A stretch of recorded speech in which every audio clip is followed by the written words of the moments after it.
Amém. A graça e a paz do Senhor Jesus. Quero convidar você a abrir a sua Bíblia em Tessalonicenses, a primeira de Paulo aos Tessalonicenses, no capítulo 4.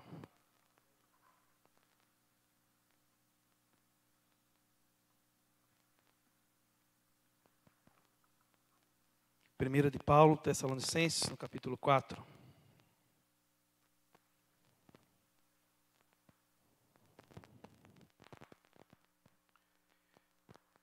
Nós vamos ler do versículo 1 até o versículo 6. Ou melhor dizendo, até o versículo 8. 1 Tessalonicenses, capítulo 4, versos de 1 a 8. Finalmente, irmãos, vos rogamos e exortamos no Senhor Jesus, que assim como recebeste de nós, de maneira que convém andar e agradar a Deus, assim andai, para que abundeis cada vez mais. Porque vós bem sabeis que mandamentos vos temos dado pelo Senhor Jesus. Porque esta é a vontade de Deus, a vossa santificação, que vos abstenhais da prostituição. E cada um de vós saiba possuir o seu vaso em santificação e honra, não na paixão da concupiscência, como os gentios que não conhecem a Deus. Ninguém oprima ou engane a seu irmão em negócio algum, porque o Senhor é vingador de todas essas coisas, como também antes vô-lo dissemos e testificamos. Pois não nos chamou Deus para a imundícia, mas para a santificação. Portanto, quem despreza isto, não despreza o homem, mas assim a Deus, que nos deu também o seu Espírito Santo. Amém. Até aí. Paulo escreveu essa carta aos Tessalonicenses mais ou menos no ano 51 depois de Cristo. Uma coisa interessante é que a pregação do Evangelho em Tessalônica foi algo preparado por Deus na vida do apóstolo Paulo, assim como todas as suas ações missionárias, mas ele isso não estava originalmente no plano missionário de Paulo.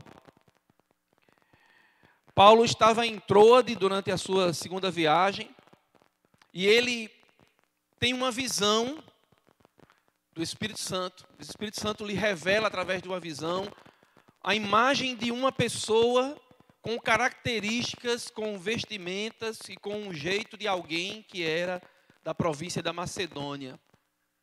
E aí Paulo entende que Deus o estava comissionando para chegar até a Macedônia.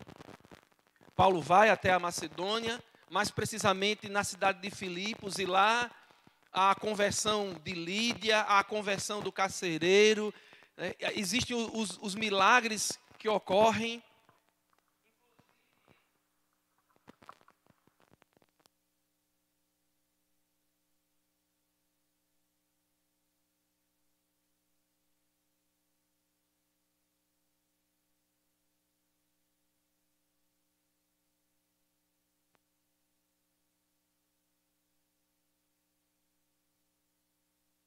Oi.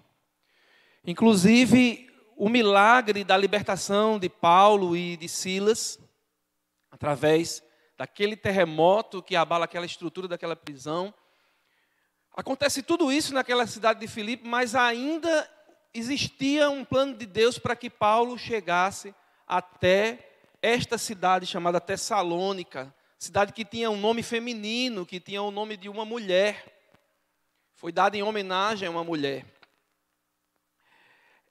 Paulo chega até a cidade de Tessalônica depois de passar por todo esse processo da sua segunda viagem. Por eventos milagrosos, através também de muita perseguição, ele consegue então, a partir daí, chegar e descer um pouquinho mais para o sul e chegar até a cidade de Tessalônica. E como era a estratégia de Paulo, em todo lugar que ele chegava, onde existia uma sinagoga, ele tinha uma estratégia de começar pregando o evangelho primeiro para os judeus. E era interessante porque naquela época os judeus já estavam espalhados por grandes partes do mundo, importantes cidades do mundo. E aqui nós estamos falando da segunda cidade europeia. Paulo evangelizou em Filipos e agora tinha a ideia de evangelizar na Tessalônica, um importante, grande centro cultural, um porto que até hoje funciona, um comércio intenso até hoje. E Paulo tinha essa estratégia de chegar nesses lugares muito movimentados, lugares que existia um sincretismo religioso muito grande, lugares onde existia uma pluralidade de culturas. Ele tinha sempre essa estratégia de chegar nesses lugares porque ele sabia que a partir daí o evangelho poderia ser amplamente disseminado. E ele faz isso também em Tessalônica. Ele usa a mesma estratégia, só que dessa vez a estratégia ela dá errado. Ele começa a pregar em Tessalônica, ele vai na sinagoga, ele começa a pregar primeiro para os judeus, ele começa a anunciar o evangelho a partir das escrituras do Velho Testamento, mas o que ocorre é que, apesar de que algumas pessoas, que a Bíblia chama de piedosos, alguns gregos piedosos, isto é, pessoas que não eram judeus, mas que frequentavam a sinagoga porque queriam aprender sobre o judaísmo, pessoas que tinham interesse em conhecer a Deus através do judaísmo, estas pessoas entenderam as palavras de Paulo, se converteram, estas pessoas entenderam o evangelho pregado através das escrituras do Velho Testamento, mesmo não sendo judeus, mas conhecendo o Velho Testamento, essas pessoas se converteram. Mas os judeus, aqueles que mais conheciam o Velho Testamento, nessa cidade, se encheram de inveja. Se encheram de inveja e traçaram um plano para desacreditar a Paulo.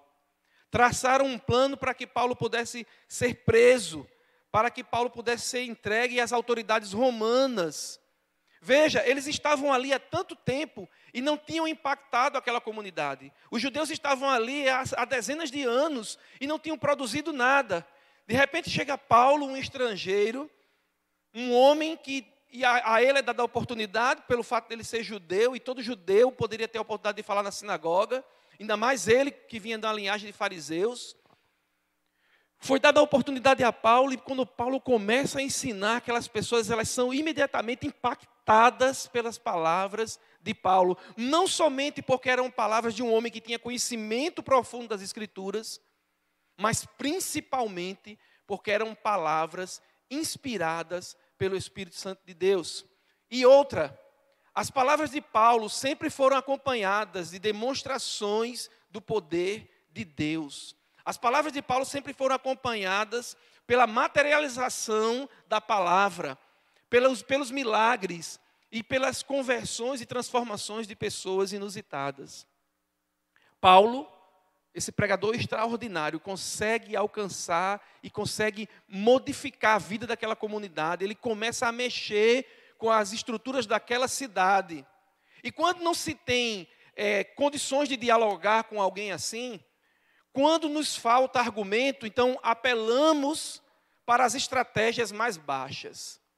Foi isso que os invejosos judeus fizeram. Eu costumo dizer que a inveja, ela é um sentimento envergonhado. Ela é um sentimento muito dolorido, porém um sentimento envergonhado. Quem tem inveja não revela a sua inveja. Quem tem inveja não consegue falar abertamente sobre ela, não consegue mexer nessa ferida. E a estratégia dos judeus foi justamente utilizar homens de má reputação daquela cidade, pessoas que eram compradas para dizer qualquer coisa. E aí eles usam então, não tendo argumentos para confrontar Paulo, não tendo condições de permanecer no campo do diálogo, então eles passam para as estratégias sórdidas. Eles contratam, eles pagam testemunhas falsas. A mesma estratégia que foi usada contra Jesus. Agora Paulo estava sendo vítima dessa mesma estratégia. Ele contrata pessoas para dar um testemunho falso e dizer que Paulo era um agitador, que Paulo estava ali naquela cidade, porque em todas as cidades Paulo estava levantando pessoas contra o Império Romano. Na verdade, Paulo era uma espécie de rebelde que estava arregimentando um exército para ir de encontro ao poder de Roma. Essa foi a mentira preparada por aqueles judeus. E essa foi a mentira que foi utilizada para que Paulo pudesse ser expulso daquela cidade. Na verdade, o que eles queriam era prender a Paulo. Mas Paulo já experiente, Paulo já um homem vivido, com as marcas do Evangelho, com as marcas da perseguição. Certamente, quando ele chegou na casa de Jason, um dos convertidos, Jason disse, olha, eles estão vindo para cá, eles têm acusações falsas contra você, e eles vão prender você e vão entregar você a Roma. E o próprio Jason certamente deve ter combinado com Paulo, certamente deve ter entrado em acordo com Paulo para que Paulo pudesse escapar daquela situação. E de fato, Paulo escapa sorrateiramente daquela situação. Ele consegue fugir daquela situação, como ele fugiu de outras situações. Porque, lembro aqui, Paulo não era um suicida, Paulo não era um fanático religioso, Paulo não era um kamikaze. Paulo era um homem que estava disposto, sim, a dar a sua vida pelo Evangelho, mas ele sabia que ele tinha todo um tempo a cumprir, todo um trabalho, todo um projeto de Deus, todo um plano de Deus, uma carreira, como ele mesmo diz, a cumprir. E ele sabia que quando era necessário fugir, ele fugia. Fugir para continuar anunciando o Evangelho. Paulo não fugia porque tinha uma atitude de covardia. Paulo fugia porque ele sabia que precisava continuar aquela carreira, aquele plano, até que chegasse o momento em que ele tivesse que ser entregue definitivamente, como aconteceu depois. Paulo não tinha sua vida como preciosa. Ele me diz, eu não tenho minha vida como preciosa, contanto que eu possa anunciar o Evangelho. E para anunciar o Evangelho eu tenho que continuar vivo. Paulo não era um suicida. Paulo era um missionário comprometido com o Evangelho, mas que estava disposto a fazer qualquer coisa, inclusive fugir, para continuar anunciando o Evangelho. E Paulo consegue fugir daquela situação. Ele consegue escapar daquela situação. E o que acontece é que ele tem que deixar aquela igreja prematuramente.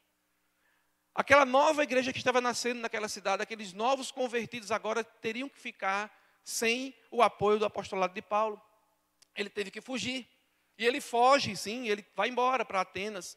Mas ele carrega dentro de si a preocupação. E essa preocupação ela é muito revelada nessa carta aos Tessalonicenses. Ele ficou preocupado com a igreja, como é que a igreja estaria? Ele teve que sair tão cedo de lá, ele teve que fugir. É como se Paulo estivesse preocupado de que aquele trabalho não frutificasse ou pudesse ser sufocado. Paulo tinha essa angústia no seu coração, então, depois de um tempo, Paulo envia Timóteo, seu companheiro, que inclusive estava com ele e Silas também nessa situação, quando eles fugiram. Mas agora ele envia Timóteo, para que Timóteo volte até a Tessalônica e ele possa rever os irmãos, ele possa ver como é que a situação da igreja está, o que aconteceu. Porque, inclusive, aquela igreja passou a ser perseguida, mesmo depois de Paulo ter ido embora. Aquela igreja passou a ser perseguida, passou a ser hostilizada. Os convertidos passaram a ser hostilizados, basicamente pelo mesmo expediente daqueles judeus invejosos que continuaram perturbando a igreja recém-criada. Mas Paulo volta com uma notícia extraordinária, Timóteo volta com uma notícia extraordinária para Paulo. Ele diz, Paulo, eu estive lá, eu vi a igreja que nós implantamos tão rapidamente, de maneira tão inusitada, mas o que acontece é que a igreja está crescendo, Paulo, a igreja não morreu, a igreja não está sufocada, ela continua se desenvolvendo. E mais, os irmãos estão com a sua fé ampliada, renovada, estão unidos em amor, inclusive dispostos a ajudar os irmãos pobres da Macedônia. A notícia que chega para Paulo é de uma igreja que continua crescendo. E esta é a maior característica do Evangelho.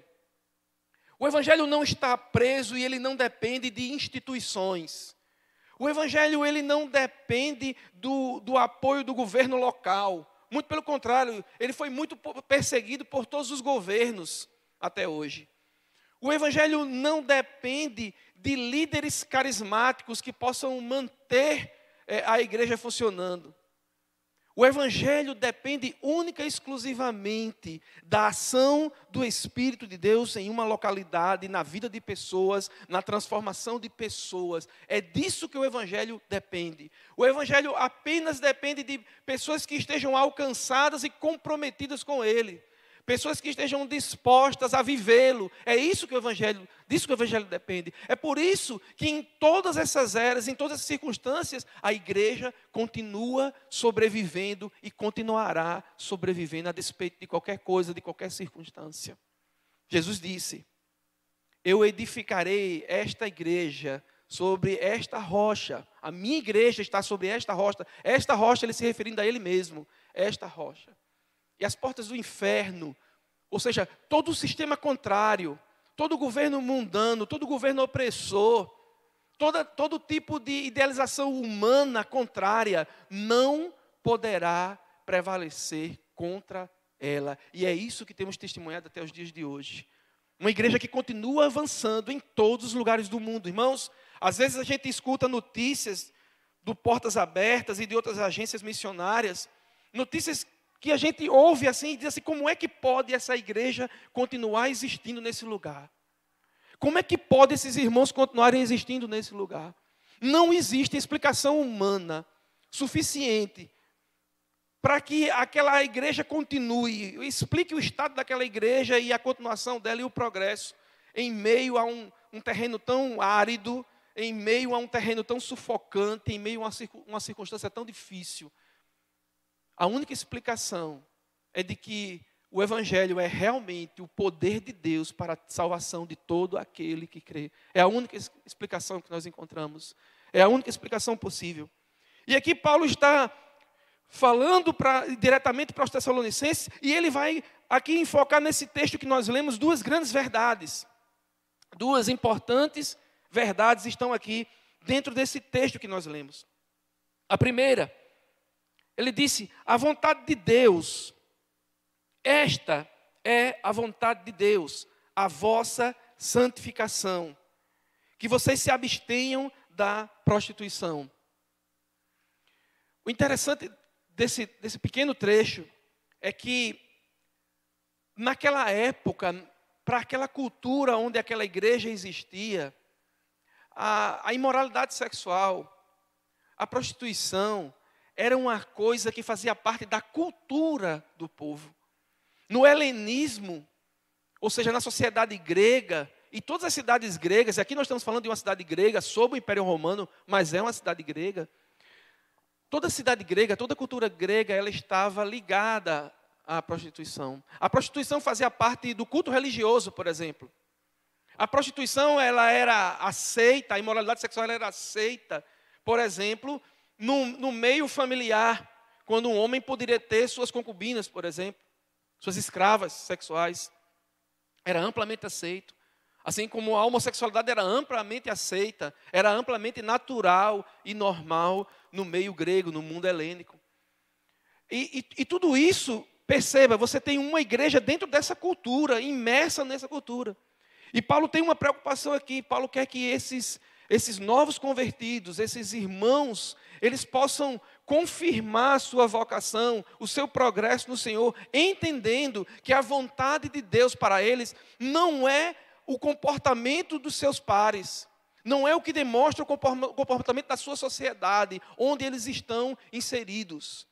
Há uma preocupação de Paulo para que esse costume, para que essa cultura da imoralidade sexual e da convivência com ela seja quebrado, seja destruído, porque esta não é a vontade de Deus. E uma das coisas interessantes nessa temática é que, quando o apóstolo Paulo afirma que esta é a vontade de Deus, eu fico pensando, nós temos uma natureza contrária à vontade de Deus. Normalmente o que queremos fazer e a forma com a qual queremos viver, ou na qual queremos viver, ela é contrária à vontade de Deus. Eu fico pensando, esta é a vontade de Deus, mas a minha vontade é outra. Esta é a vontade de Deus, mas a minha natureza é outra. Como lidar com esse conflito de vontades? Eu tenho a vontade de Deus sendo apresentada a mim, mas eu tenho a minha vontade que quer prevalecer. A minha vontade quer ser estabelecida. Ela quer ser satisfeita em primeiro lugar. Como lutar com essa ambiguidade? E eu fico lembrando que Paulo revelou em outros textos que a vontade de Deus é soberana e Deus ele é poderoso para executar a sua vontade e seus planos. E isso é reconfortante, porque Paulo fala com uma convicção muito grande nesse texto, como nós vamos ver. Paulo fala numa convicção muito grande, porque as notícias que chegaram até Paulo é de que aquela igreja estava em progresso. E Paulo estava confiante nisto, que o mesmo Deus que cuidou da igreja na ausência de Paulo, na ausência de Timóteo, na ausência de Silas, o mesmo Deus que cuidou da igreja em meio à perseguição que ela ainda estava sofrendo, era este mesmo Deus que era suficientemente poderoso para fazer com que a sua vontade prevalecesse sobre a vontade humana, inclusive no coração daqueles irmãos. A vontade de Deus é essa. E o conforto é, Deus é poderoso para fazer cumprir a sua vontade. Em outras palavras, Deus é poderoso para fazer com que a vontade dEle prevaleça na minha vida. Para que a minha vontade seja submetida a dEle. Deus tem poder suficiente para fazer isto. É esta a convicção de Paulo. Mas se você fizer uma aplicação para os dias de hoje, não é muito diferente. A preocupação de Paulo não seria muito diferente para com a igreja moderna. Por quê? Simplesmente porque vivemos numa sociedade que está totalmente imersa e dependente da mídia. Vivemos numa sociedade onde tudo foi transformado em objeto de consumo, inclusive a imoralidade sexual. A imoralidade sexual restrita aos templos dos deuses daquela época, hoje não está mais. A imoralidade sexual restrita aos círculos sociais, entre senhor e escravo, entre famílias, entre clãs, não está mais restrita. Hoje, na verdade, é muito pior do que naquela época, do que aquela realidade. Hoje você tem uma prostituição, uma imoralidade sexual, um comportamento sexual anormal, uma vida sexual não sadia, sendo divulgada amplamente na mídia, estando o acesso de um clique na palma da mão. Você tem hoje uma tolerância a todo tipo de comportamento sexual bizarro que você possa imaginar, com a teoria da pansexualidade, por exemplo, da ideologia de gênero, por exemplo. Você tem todo tipo de conformidade com a imoralidade sexual. Eu diria que ela está ampliada N vezes do que daquela época de Paulo. O termo utilizado para imoralidade sexual aqui é porneia, de onde vem a palavra pornografia. A porneia é todo comportamento sexual não sadio. É todo comportamento sexual que não foi estabelecido por Deus, que não está dentro dos planos de Deus. Todo comportamento sexual que atua fora do compromisso com Deus e com o próximo, com a pessoa com quem você se relaciona. É disso que trata a porneia. Todas as modalidades que você imaginar de comportamento sexual ilícito estão enquadradas aqui na porneia. E não simplesmente prostituição, a venda do corpo, mas muito mais do que isso. Muitas outras práticas danosas. E nós vivemos num mundo de objetificação do desejo. E isso é tão sério, isso é tão ampliado, que basta você dar uma olhada nas mídias sociais, basta você dar uma olhada nas redes sociais das pessoas. Você vai constatar o que eu estou dizendo. Uma imagem com a exposição íntima do corpo, e em seguida, embaixo na legenda, um pensamento filosófico, e às vezes até um texto bíblico, até um versículo bíblico. Por que esse fenômeno acontece? Por que isso acontece? Por que eu tenho um assunto sério ali embaixo, destacando uma ideia, um pensamento, algo que seria, vamos dizer assim, sublime, e acima daquele pequeno texto eu tenho uma imagem gritante de objetificação do corpo. Por que que isso existe na nossa sociedade? Porque nós vivemos a banalização da porneia.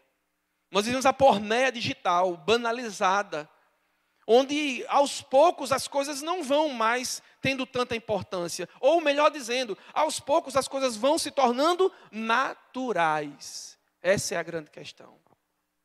E ao mesmo tempo que nós vivemos essa objetificação do corpo, para quem deseja ver corpos objetificados, nós temos também as pessoas que livremente, espontaneamente, fazem a objetificação do seu próprio corpo. Não se rendendo à vaidade e ao narcisismo, ou melhor, se rendendo a eles, não resistindo à vaidade, não resistindo ao narcisismo crônico, expõe todas as suas intimidades nas redes sociais. É a objetificação. A intenção é ser desejado, a intenção é ser desejada mesmo. É se colocar, não sei se muitas vezes consciente ou inconsciente, mas a ideia é se colocar como objeto de desejo, é a objetificação do corpo. E mais do que isso, a adoração pelo próprio corpo, o fascínio pelo próprio corpo, pela beleza física. Eu não estou aqui de maneira nenhuma fazendo uma apologia a que ninguém viva descuidado, a que ninguém ande maltrapilho. Não estou dizendo isso. Eu estou falando aqui do narcisismo crônico, eu estou falando do narcisismo que leva a pessoa a objetificar o seu corpo nas redes, a apresentar o seu corpo nas redes sociais como objeto de desejo. É disso que eu estou falando aqui. Nós vivemos isso. E além disto, que parece muito natural para as pessoas, aí você tem todo tipo de outras práticas, de outras modalidades de porneia digital que estão aí. Se tem uma coisa, ou uma das coisas que essa pandemia revelou, foi justamente quanto a objetificação do corpo alcançou de importância, ou quanto ela alcançou de importância na sociedade na qual vivemos.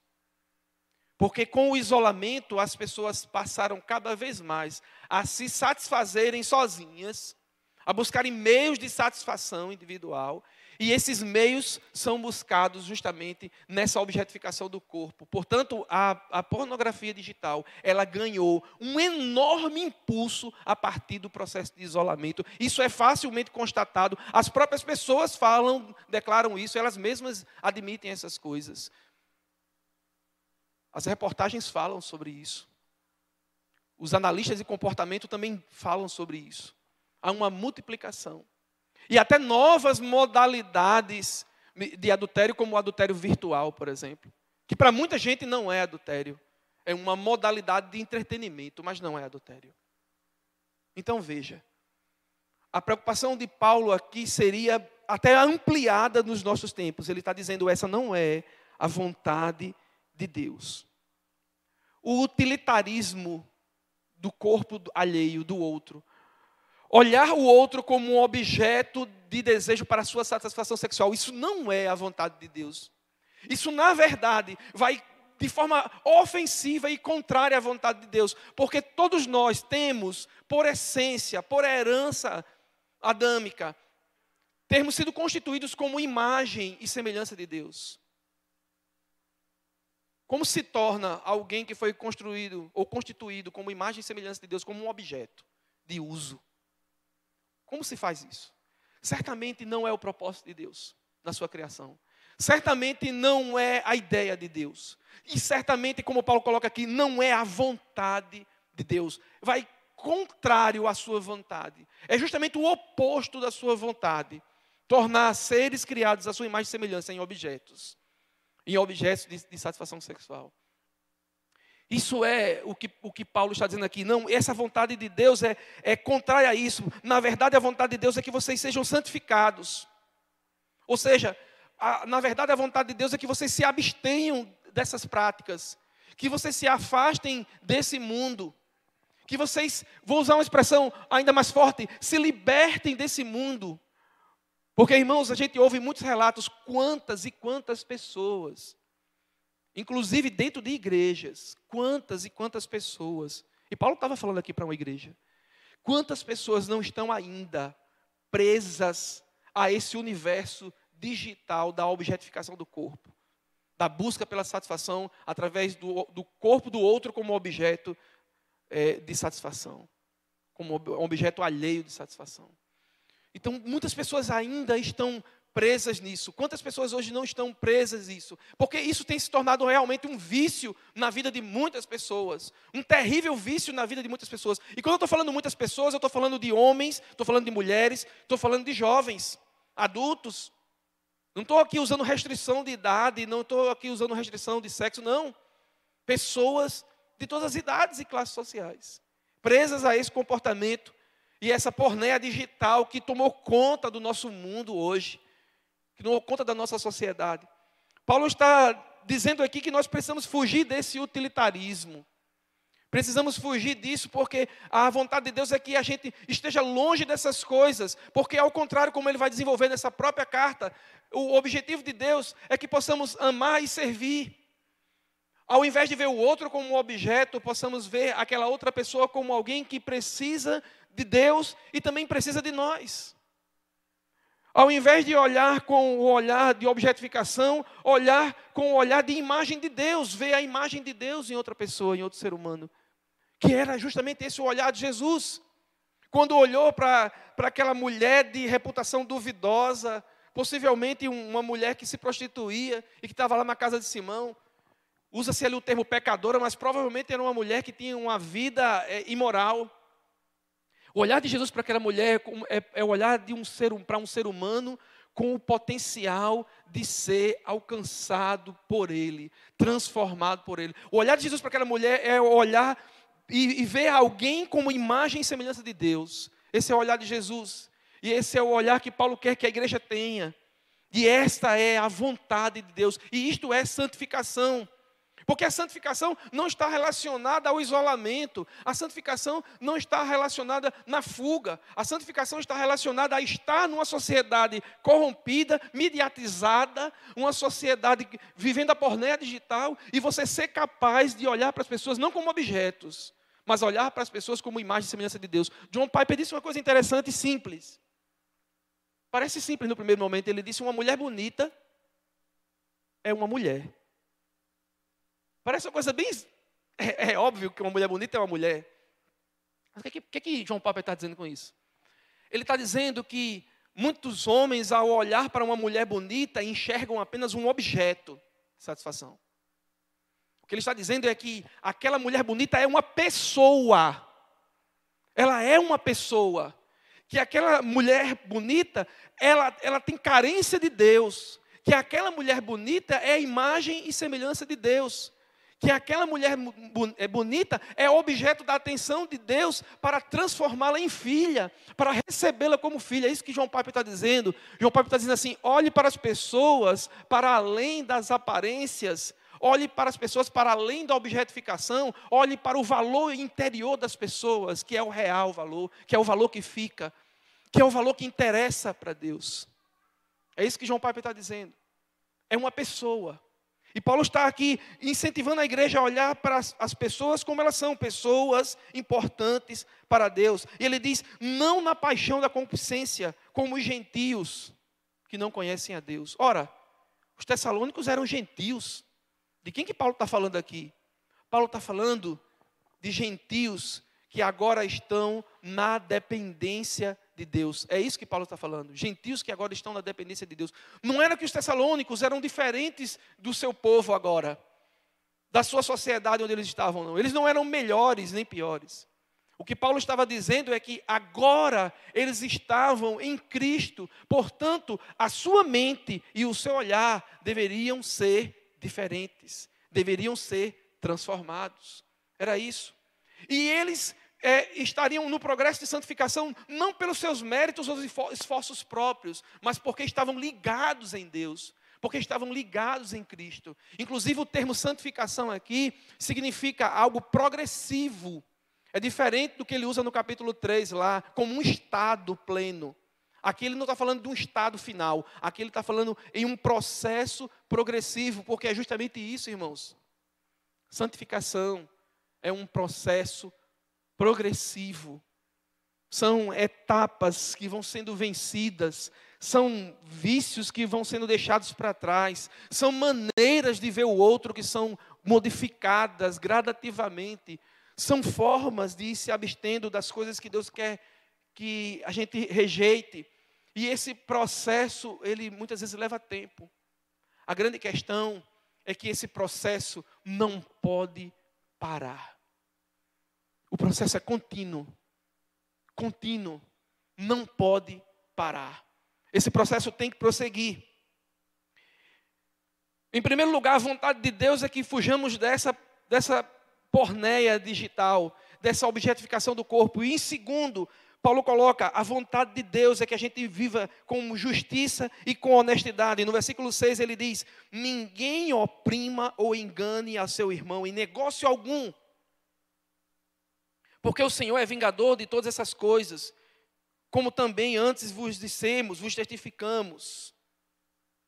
Aqui Paulo já está apresentando uma outra expressão da santificação. Paulo está expressando aqui, colocando aqui um outro lado da santificação. A santificação que está relacionada à ética. A santificação que está relacionada à honestidade. A santificação que está relacionada a um estilo de vida comprometido com a justiça do reino de Deus. Aqui Paulo fala sobre isso, ética e justiça. Ele está dizendo, ninguém engane, ninguém oprima seu irmão. Nós estamos vivendo numa sociedade, a exemplo da sociedade de Paulo, nós estamos vivendo numa sociedade que precisa muito ouvir o que Paulo está dizendo aqui.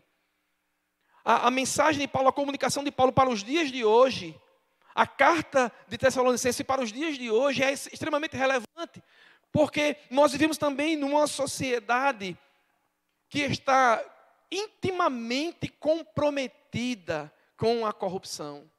Uma sociedade intimamente comprometida com o engano, com a mentira, com a pós-verdade. Assim como aqueles homens naquela época de Paulo, aqueles judeus invejosos, usaram a repetição de uma mentira para condenar Paulo e tentar impedir o evangelho naquela cidade. Hoje, não é diferente. A repetição da mentira tem como aliada também as forças digitais.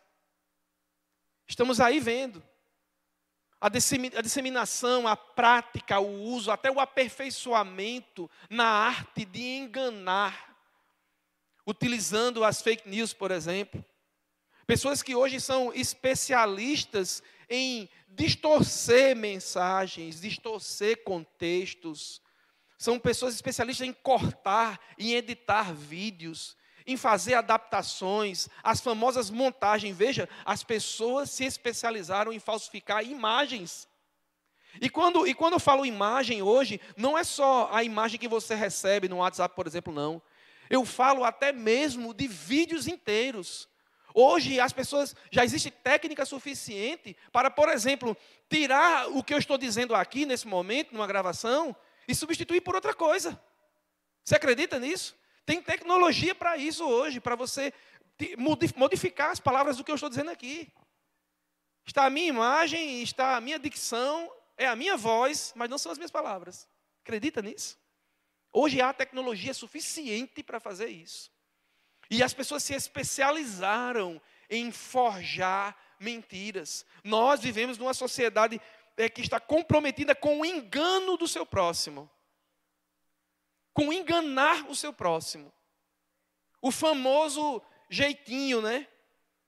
O famoso jeitinho brasileiro. Não é bem assim, mas a gente dá um jeito de ser assim. Vamos ajustar aqui, né? Vamos fazer... Né? O jeitinho brasileiro não é só mais um jeitinho brasileiro, ele está no mundo todo. É o jeitinho da humanidade hoje. É o jeitinho do uso da tecnologia, das mídias. É isso. É isso que nós vemos hoje. A utilização maciça de mentiras muito bem editadas, muito bem projetadas, narrativas muito bem montadas para desacreditar pessoas, não é? Para poder fazer com que reputações sejam destruídas. Eu estava percebendo hoje que os novos termos eles vão surgindo para coisas antigas que a humanidade sempre fez. Hoje está muito na moda o termo cancelamento, né? Cancelar as pessoas. Cancelamento. E esse cancelamento, via de regra, passa por aumentar, por acrescentar informações ao fato, por modificar até mesmo a fala daquela pessoa, ampliar uma situação, piorar algo que já estava ruim e fazer com que aquela pessoa ela seja linchada em público. Na verdade, irmãos, a humanidade sempre gostou do linchamento. A humanidade sempre gostou de linchar pessoas. Estava ali, Jesus sentado ali na pedrinha, estava sentado na rocha ali, e com a mão na areia, e chega uma turba de gente furiosa, de moralistas, arrastando uma mulher assustada, sangrando, provavelmente já maltratada, muito provavelmente, como era costume da época, e jogam aos pés de Jesus. E começam aí a narrar e a apresentar, olha, essa mulher ela foi pega no ato de adultério, Moisés disse que a gente tem que apedrejar, o que é que o senhor vai fazer? As pessoas sempre gostaram de linchar os outros. Isso não é de hoje, as pessoas sempre gostaram de cancelar. Hoje talvez o linchamento não seja em praça pública, mas é nas redes sociais. As pessoas sempre adoraram linchar as pessoas, é da natureza humana linchar o outro. Na Idade Média era programa de domingo e assistia aos enforcamentos em praça pública, inclusive levar as crianças. Era o programa de domingo, assistia os enforcamentos. As pessoas chegavam lá e antes da pessoa ser enforcada, as pessoas atiravam frutas podres, jogavam ovos, ficavam lá satirizando aquelas pessoas, humilhando aquelas pessoas que iam ser executadas. A humanidade sempre gostou de fazer isso. Na verdade, quando eu pratico o linchamento moral ou o cancelamento, eu faço isso principalmente porque me sinto superior àquela pessoa.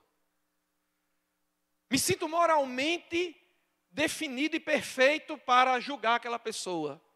E é justamente o que Jesus colocou diante do rosto daqueles homens e daquelas pessoas que estavam ali querendo apedrejar aquela mulher. Ele disse, muito bem, quem de vocês não tem nenhum pecado, atire a primeira pedra. Jesus lança um desafio para aquelas pessoas. Vocês se sentem superiores a ela? Vocês estão aqui para julgarem a ela moralmente? Vocês estão aqui para isso? Então, aquele que tiver condições morais plenas, ou seja, aquele que tiver no lugar de Deus, faça isso. Nenhuma daquelas pessoas teve condição. Assim como nenhuma das pessoas que estão na sociedade de hoje tem a condição de linchar as pessoas e achar que estão fazendo isso porque são superiores a ela. Ninguém tem essa condição, porque ninguém pode ser colocado no lugar de Deus para fazer esse julgamento. Eu não estou dizendo isso que as obras das pessoas não podem ser reprovadas, eu não estou dizendo isso que nós temos que aceitar o errado como certo, não. O que eu estou falando aqui é de julgamento. O julgamento moral, a condenação, o linchamento pelo prazer de se sentir superior, é disso que eu estou falando aqui. É disso que eu estou dizendo. Jesus está dizendo, ninguém oprima. E esta é uma das formas mais modernas de opressão. O cancelamento, o linchamento público, o linchamento digital. Essa é a forma mais moderna que nós temos hoje de opressão. Paulo está dizendo aqui, ninguém oprima. Também ninguém engane seu próximo. Como admitir que no meio da sociedade brasileira onde nós estamos vivendo, uma pessoa que ganha 20 salários mínimos, se inscreva, seja aprovada e receba auxílio emergencial? Como? Enganar o próximo. Enganar as instituições, enganar o governo. Passar na frente daqueles que realmente precisam e que não obtiveram esse benefício, mesmo precisando, mesmo lutando, batalhando, não conseguiram obter. Alguém que não precisava consegue obter. Porque vivemos numa sociedade do engano. Vivemos numa sociedade onde a corrupção faz parte da cultura. Está na nossa cultura. Arrastamos isso na nossa cultura. Está na nossa herança cultural. Mas Paulo está dizendo aqui para aquela sociedade, mas também está dizendo para a nossa hoje. Esta não é a vontade de Deus. Ou seja, isto não é o que Deus espera do seu filho. Isto não é o que Deus espera da sua filha. E esse outro aspecto, essa outra face da santificação, talvez seja uma das faces melhor escondidas, que as pessoas conseguem ocultar com maior destreza, com maior facilidade também. Porque muitas vezes a imoralidade sexual ela tem repercussões públicas. Muitas vezes o comportamento ilícito, ele tem muitas repercussões públicas nessa área da imoralidade sexual. Mas muitas vezes o comportamento na área da ética, na área da honestidade, ele é oculto, sabe? Gente que parece está comprometido com a santificação, gente que parece estar num progresso de santificação, parece realmente gente transformada. Nos bastidores, recebe aquele dinheiro que não deveria receber. Nos bastidores, recebe todo mês por um trabalho que ele não fez, por um lugar onde ele nem pisou, por uma folha de ponto que ele assina num dia que ele vai lá, no último dia do mês, vai lá e assina a folha de ponto. Mas, diante das pessoas, no espaço religioso, no espaço público lá fora, parece ser alguém que está plenamente no processo de santificação. Porque esse outro aspecto da santificação, que envolve justiça, que envolve honestidade, que envolve o compromisso com verdade, com a ética, esse lado, essa faceta, ela muitas vezes é facilmente ocultada. Mas o que o apóstolo Paulo está dizendo aqui é que Deus, e ele usa a expressão o Senhor, ele é vingador dessas coisas. Paulo está fazendo aqui um alerta. Ele está dizendo assim, se eu não tenho um compromisso com essa área da santificação, se eu acho que isso também não é importante, você acha que eu também posso viver assim, dessa maneira? Se eu estou pensando isso, eu estou redondamente enganado. Porque o Senhor é vingador dessas coisas. O que o apóstolo Paulo está dizendo? Deus é um Deus de justiça. E o meu comportamento oculto, o meu desprezo por essas coisas, o meu posicionamento de achar que isso não é importante para a santificação, que isso também não é santificação, esse meu comportamento, ele será cobrado por Deus. Isso será cobrado por Deus. Deus é um Deus que faz justiça. Alguém pode enganar uma pessoa por toda a vida. Alguém pode enganar um grupo social por toda a vida. Alguém pode enganar o governo por toda a vida. Mas ninguém jamais conseguirá enganar a Deus por um segundo sequer. Ninguém será capaz de enganar a Deus um segundo sequer. Sabe por quê? O apóstolo Paulo, em outra oportunidade, escreveu dizendo: todas as coisas estão diante dele. Todas as coisas. Em outro texto, diz que todas as coisas são nuas e patentes aos seus olhos. Todas as coisas são nuas e patentes aos olhos daquele que nós haveremos de prestar contas. É isto que o apóstolo Paulo está dizendo aqui. Essa é a advertência do apóstolo Paulo. Ele está falando, portanto, quem despreza isto, não despreza o homem, mas sim a Deus. Paulo estava dizendo aqui, se vocês não escutarem o que eu estou dizendo, se vocês não considerarem isso, não é a mim que vocês vão ter que prestar contas. Embora ele tenha sido o apóstolo que pregou, embora existia até uma certa dependência natural no início daquela igreja para com o apóstolo Paulo, mas que isso foi prontamente suprido por Deus, mesmo na ausência de Paulo. Mas apesar de tudo isso, Paulo está dizendo assim, não é a mim que vocês têm que prestar contas. Não é a mim. Se vocês ignorarem o que eu estou dizendo, vocês não vão estar desprezando a mim, vocês não estão ignorando a mim, vocês estão desprezando aquele que me enviou, aquele que me disse essas coisas, aquele que me mandou dizer essas coisas. Vocês estão desprezando ao próprio Deus. Se vocês ignorarem isso, vocês estão desprezando ao próprio Deus. E mais, Paulo acrescenta, que nos deu o seu Espírito. Eu fiquei pensando, por que Paulo falou isso?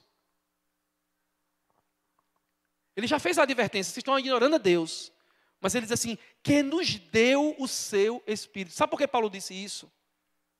Porque Paulo está dizendo aqui que o Espírito de Deus é aquele que é apto, capaz, poderoso, para transformar todas as nossas atitudes, todos os nossos comportamentos. O que Paulo está dizendo aqui para os cristãos novos convertidos de Tessalônica é, não existe desculpa. É isso que ele está dizendo. Não há justificativa. Eu sei que vocês estão na natureza adâmica. Eu sei que vocês carregam a natureza pecaminosa. Eu também. Eu sou judeu, mas também sou nascido na carne. Vocês são gentios, mas também são nascidos da vontade do homem. Eu sei disso. Mas o que o apóstolo Paulo está dizendo assim, não desprezem a Deus, não ignorem isso que eu estou dizendo, porque Ele já deu o Espírito Santo. O que Ele está dizendo é, com o Espírito Santo, você é capaz de fazer a vontade de Deus. Algumas pessoas, no imaginário popular, dizem, mas foi Jesus. Jesus disse isso porque Ele era filho de Deus.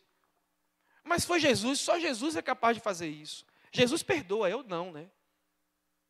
Jesus é Jesus. Você quer me comparar com Jesus? Não é? As pessoas costumam dizer isso, né? Jesus perdoa, eu não. Jesus consegue superar isso aí, mas eu não. Né? Jesus é capaz de dizer, Pai, perdoa-lhes porque eles não sabem o que fazem. Mas eu não. Mas eu não. O apóstolo Paulo está dizendo, e disse também, escrevendo aos Romanos, que o Espírito, lá no capítulo 12, que o Espírito, ele nos assiste nas nossas fraquezas. Ou seja, que o Espírito de Deus é capaz de nos assistir e fazer com que a gente possa superar aquilo que humanamente, o que eu sei no meu interior, que eu não consigo fazer sozinho. Aquilo, sabe, aquela fraqueza, aquele ponto fraco. Sabe, aquilo que eu sei que isso é o meu ponto fraco. Esse aqui eu não consigo fazer. Isso aqui eu não consigo. É justamente isso, é esse ponto fraco. Ou estes pontos fracos, são estes mesmos, é disso aí. São estes aí que o Espírito Santo é capaz de agir na sua e na minha vida e nos fazer superar essa fragilidade e dizer assim, eu vou fazer a vontade de Deus. É possível viver a vontade de Deus. Alguém disse, foi só Jesus? Não, não foi só Jesus. Ele disse, eu não deixarei vocês órfãos. Eu mandarei o Espírito Santo. Ele vos ensinará tudo. Ele fará vocês lembrarem de tudo que vocês precisam lembrar. De tudo que vocês precisam saber. Para que a vida que vocês tenham seja uma vida como a minha. O que Jesus está dizendo é, vocês podem viver como eu vivi. É isso que Jesus está dizendo. Sabe? Eu sei que parece impossível. Eu sei que você pode estar aí em casa, né? Não sei se está sendo transmitido, né? Mas você pode estar aí em casa assistindo e dizendo assim, mas é impossível. Você pode estar aqui pensando também, mas isso é muito difícil. Você está falando aí na teoria e na prática. Eu quero dizer que na prática a teoria não é outra, continua sendo a mesma. As instruções de Paulo aqui continuam valendo para os nossos dias hoje. Não importa se todo esse processo se multiplicou de iniquidade. E não se engane, é o que a Bíblia revela, irmãos. A iniquidade só piora. E vai piorar. A Bíblia revela isso, é a multiplicação. Não é a divisão, não é a subtração, não é nem a soma, é a multiplicação da iniquidade, irmãos. Novas modalidades de iniquidade, novas formas de iniquidade, novas formas de pecar. Sabe? A teologia liberal entrando mesmo, chegando com força, minimizando, relativizando tudo. A teologia liberal dizendo assim, mas vai dar tudo certo no final, todo mundo vai ser salvo, porque Deus é poderoso e bom e justo, e todo mundo vai ser salvo, Deus é amor. É a teologia liberal, sabe? Anestesiando condenados no mundo todo. Só vai piorar. É tudo isso. Mas o apóstolo Paulo está dizendo, a vontade de Deus continua sendo a mesma, a vossa santificação. Deus quer que vocês sejam santos num mundo onde não há santificação. Deus quer que você olhe para as pessoas não com objetificação de desejo, objetos de desejo, mas pessoas que precisam de Deus, imagem e semelhança de Deus, pessoas que têm valor, assim como Deus olha para elas e vê valor. Ele quer que você viva num mundo onde todo mundo ao seu redor pratica, todo mundo ao seu redor é desonesto, todo mundo ao seu redor tem um jeito de ganhar um por fora, mas você não. Mas você não. Deus quer que você viva num mundo onde a prática seja a meia-verdade, onde as fake news sejam comuns, onde eu dissemine e passe adiante fake news também, sem saber nem de onde veio aquilo ali, passe adiante, e também produza fake news. Deus quer que você viva num mundo de mentira, falando verdade. Sendo a verdade, tendo a palavra de sim quando é sim, não quando é não, e não usando meias palavras, meias verdades. É isso que Deus quer, essa é a vontade de Deus. Deus quer que você viva num mundo onde todo mundo diz, é assim mesmo. E você possa olhar para aquela pessoa marginalizada, aquela pessoa jogada ali à margem da sociedade, para aquela pessoa para a qual nunca existiu justiça social. E você se importe com aquela pessoa. Quando todo mundo diz, é assim mesmo, quem é que vai dar jeito? Você é o governo? Você é Deus? Quem é que vai dar jeito? Isso sempre foi assim. O mundo sempre foi assim. Deus quer que você viva num mundo onde as pessoas dizem que as coisas sempre foram assim, e você faça a diferença dizendo que as coisas sempre foram assim, mas elas não permanecerão assim, porque um dia Deus julgará o mundo e vai implantar a justiça de verdade nesse mundo. As coisas não vão ser sempre assim. E no reino de Deus, no qual eu vivo hoje, as coisas já não são mais assim. No mundo interior, na sua mente, as coisas já não são assim, porque Cristo já transformou. Aquele que está em Cristo, nova criatura é. As coisas velhas do mundo, o conformismo do mundo já passou, já ficaram para trás. Paulo diz, eu rogo-vos, irmãos, que vocês possam se despir do velho homem, das suas ideias e do conformismo dele, e se revistam do novo, que se renova para Deus todos os dias. É isso que o apóstolo Paulo está dizendo aqui. Viver num mundo onde você é contrário àquele sistema. Viver num mundo onde você está contrário a tudo aquilo ali. Você não faz as mesmas coisas. Você não concorda com aquelas mesmas coisas. Você não tem as mesmas práticas, porque você já não é a mesma pessoa. É isto. A vontade de Deus é esta. Uma santificação que atua no mundo transformando as coisas ao seu redor. Mas ela começa transformando primeiro aqui, no seu interior. Até que as pessoas possam ver isso ao seu redor.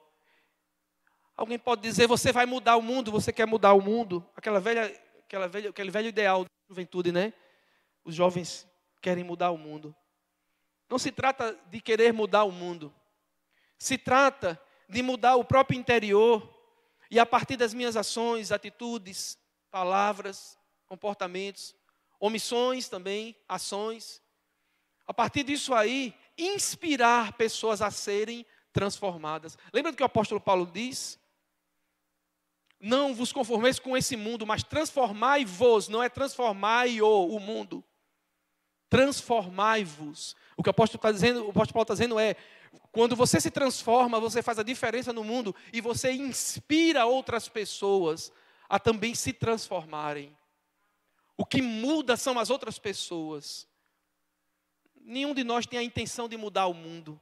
Temos a intenção de mudar pessoas que estão na nossa relação, pessoas que estão próximas. Mas não somos nós que mudamos.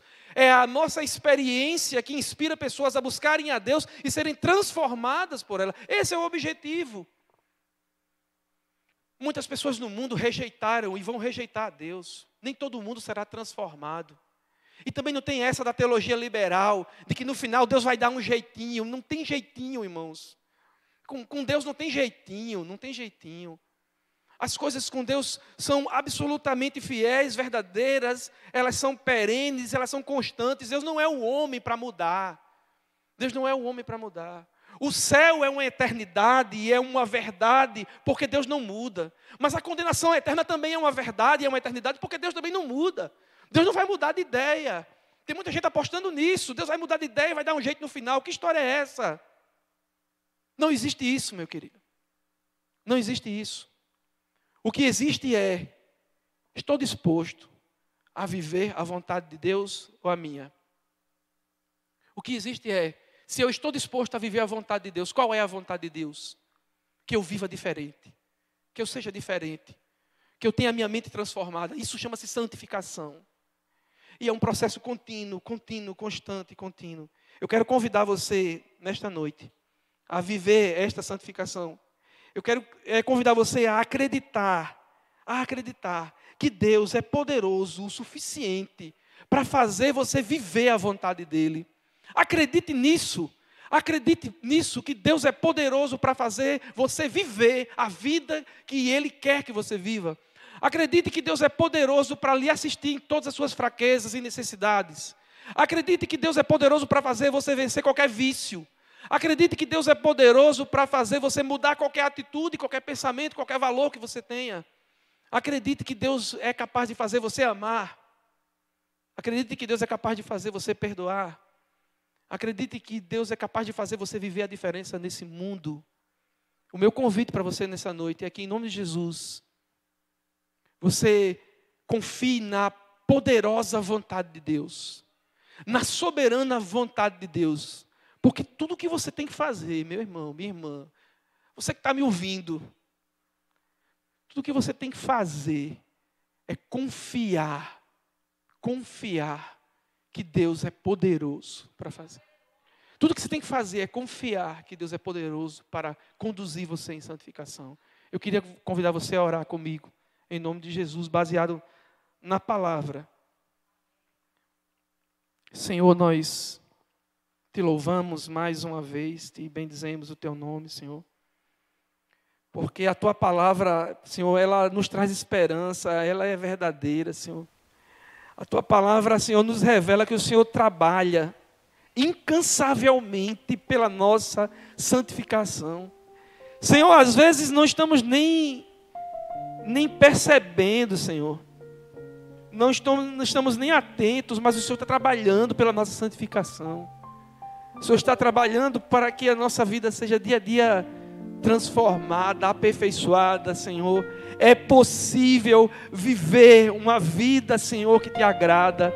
É possível andar nesse mundo, Senhor, nas pisadas de Jesus, nos passos de Senhor. É possível. Nós cremos, Senhor, que é possível, porque a tua palavra é verdadeira e ela diz que as coisas que são impossíveis para o homem são possíveis para ti, Senhor. O Senhor não é o homem para que minta, nem o filho do homem para que se arrependa, Senhor. Tua palavra é fiel e verdadeira. E o Senhor diz que aquele que começou a boa obra é fiel, Senhor, para completar. Muitos, ó Pai amado, têm sido infiéis, muitos têm se afastado, muitos têm desprezado essas palavras, mas o Senhor continua fiel, o Senhor é fiel, Senhor. Nós queremos dizer nessa noite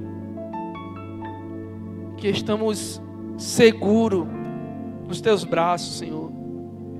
Seguro nos braços daquele que sempre nos amou, Senhor. Nós queremos dizer, Senhor, que nós recaímos em tua graça.